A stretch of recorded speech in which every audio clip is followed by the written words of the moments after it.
When the Jewish people found themselves standing on the shores of Yam Suf, the Red Sea, with the Egyptians chasing them and rapidly approaching from behind,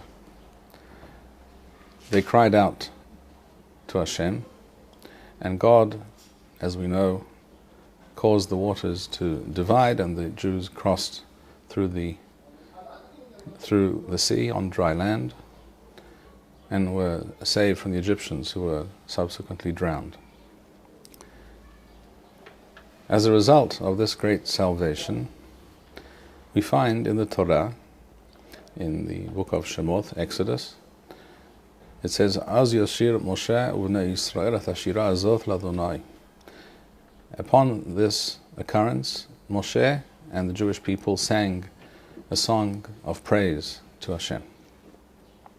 So the first thing we have to appreciate is that the Jewish people are always required to thank Hashem when He does some great act, some outstanding event takes place, which clearly is orchestrated and carried out by Hashem for His people. We are required to thank and praise Hashem. This idea is mentioned and developed by the sages, by Hazal, in a number of places. For example, in the Talmud Bavli, in Masechet Megillah, Daf Yud Daled, page 14a in the tractate of Megillah, in the Talmud, it speaks precisely about this fact, and it says that on this basis the sages instituted the requirement to read the Megillah on Purim, for example, in order to thank Hashem.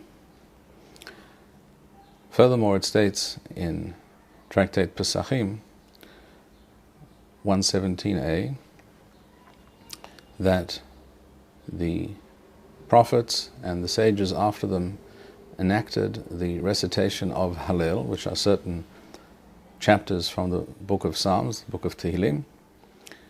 The sages and the prophets enacted the recitation of certain chapters of Tehillim in order to thank Hashem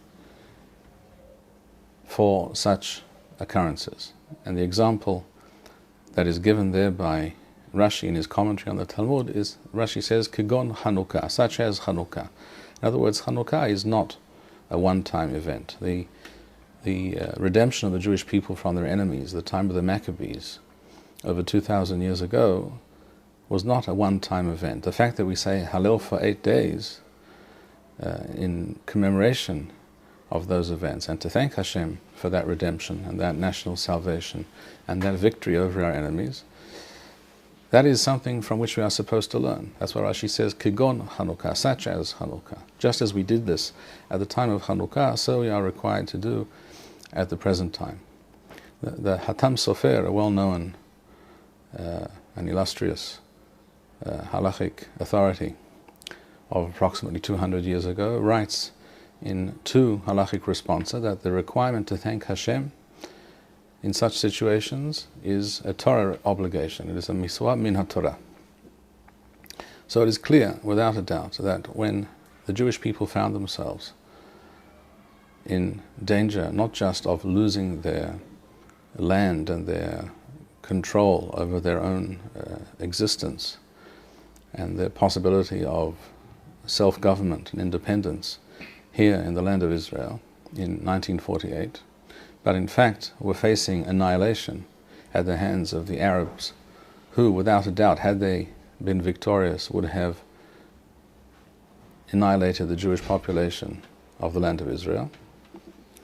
There is no doubt that we are required to thank Hashem and not to forget for one moment the great miracles and the outstanding events that led to this historic event, which has, as we all know, changed the situation of the Jewish people radically and for the better, without a doubt. That is not to say that the Jewish people today in the land of Israel are living an ideal existence in every respect. There is still much room for improvement, that is true. But not to recognize the fact that the Jewish people are today living in the land of Israel. In fact, approximately half of the Jewish people worldwide today live in Israel. Some say even a majority of the Jewish people today reside here in the land of Israel.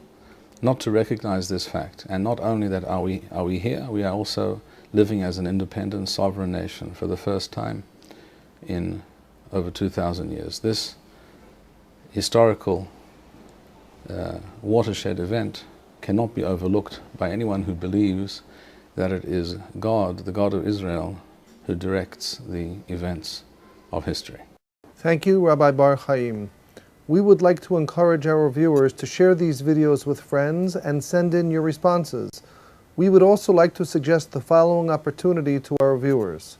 If you identify with Rabbi Bar-Hayim's message and would like to sponsor or dedicate a video interview with the rabbi in honor or memory of a loved one, if you would like to obtain Birkon Nusach Eretz Yisrael or invite the rabbi for a speaking engagement, please email us at office@machonshilo.org. If you are inspired by Rabbi Bar-Hayim's message and would like to get involved in Torah Eretz Yisrael activities in your local area, please fill out the relevant form by going to the link which appears on the screen.